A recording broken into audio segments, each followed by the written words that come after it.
Today on the NYPD project, we tried to get some extra space underneath the hood of this 1954 Chrysler New Yorker. The engine bay was designed for a straight six engine and they stuck in a wide Hemi V8, so we got to find some ways to get some extra legroom in here.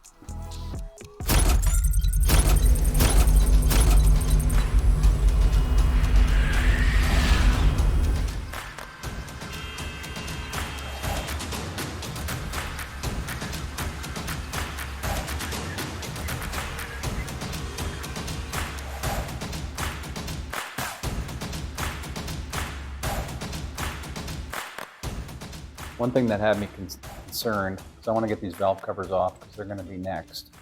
There is very, very little space down there between where the nuts are to remove the valve cover and the fender liner on the inside. I was kind of concerned about getting those nuts out. I can get them off, but I was worried that they would drop down and disappear into Neverland. So while I was doing some research on the power steering system, I discovered that there's an access panel inside the fender. Take the wheel off, and in behind the fender there's some screws that come out, and there's a panel that accesses the side of the engine, the steering gear. So I'm hoping that taking that panel out, I'll be able to see those nuts clearly and do the extraction and not have the nuts go off to Neverland. So, yeah, let's take the wheel off, take a look back there and see what we can see. Mopar trivia. All Mopars up to, I think, 1970. I could be wrong. I often am. But cars of this era, the passenger side and the driver's side, the lug nuts went on opposite ways. So the driver's side is lefty-tighty. So if you're ever looking to take a wheel off of an old Mopar and you're on the driver's side nuts and you just can't get them to budge, try turning them the other way, because chances are it's got left-handed threads on the driver's side. So I've already cracked these loose, but the drill is going forward, righty-tighty, lefty-loosey.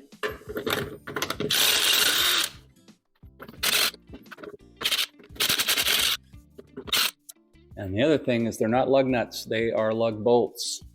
Bolt into the hub. So other interesting trivia, I believe they're marked on here, they got an L indicating the direction of the threads, but yeah, they are reverse thread. So there you go, Mopar trivia.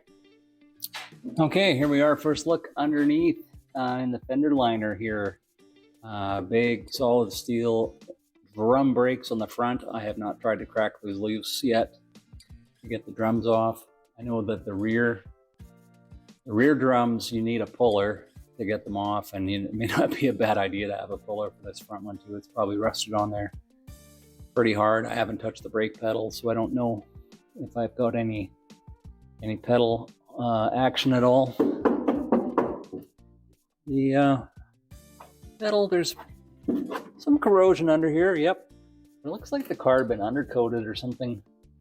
May have been a factory thing on the New Yorker Deluxe to have undercoating done, you know, for sound deadening.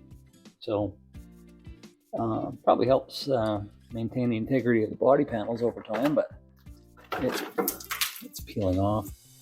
There's some corrosion in behind there for sure.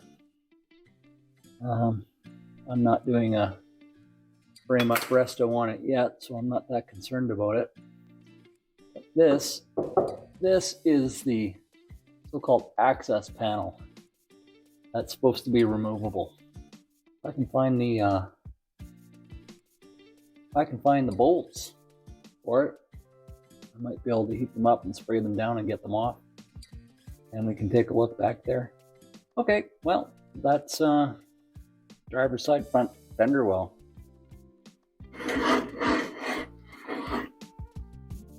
Okay, let's carry on. See if I can find these bolts. There's one.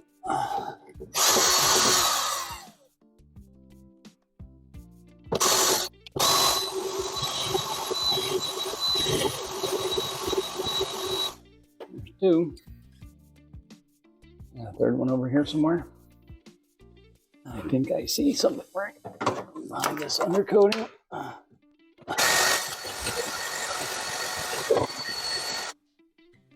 All right, 3. I have no idea how many there are.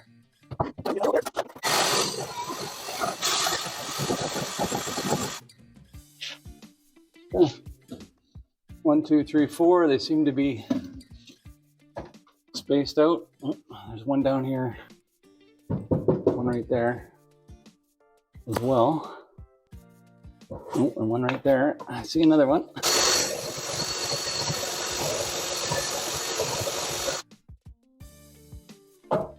One, two.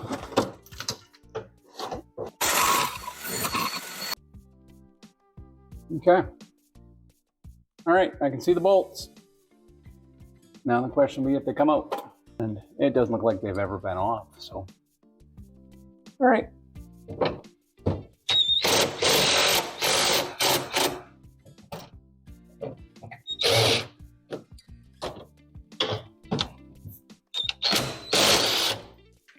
Broke.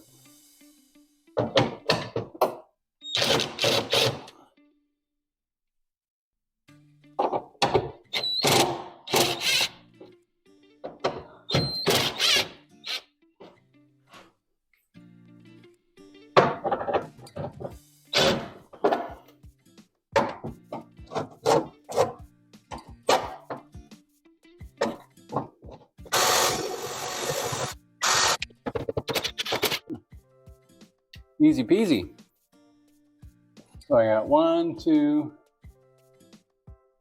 3, 4, 5 loosened, 1 broken, and 1 here I can't get my socket on. I can't tell if there's another nut up there or not. Yep, there is. There's 2 more up there. No idea what this undercoating is made out of. If it's asbestos, I'm dead. We'll be fine. Okay, last bolt here. For this access panel, these 2 were completely buried, and they're different size. These ones going forwards were 1/2 inch. The other ones were 7/16. I probably should have used the manual wrench on those 2 over there that I broke. It made more sense. But what's done is done. Okay. And there is that panel. One access panel. Okay, so there's that panel removed. So there's the exhaust manifold, so I've got an easy reach of that. There are those bottom nuts on the valve covers right there. So that's super easy. There's the steering gear. And it doesn't really help with the starter. I thought it might, but this opens up the side of the engine pretty well, so I'm pretty happy with that. I'm comfortable to attempt to take those valve covers off now. So victory today.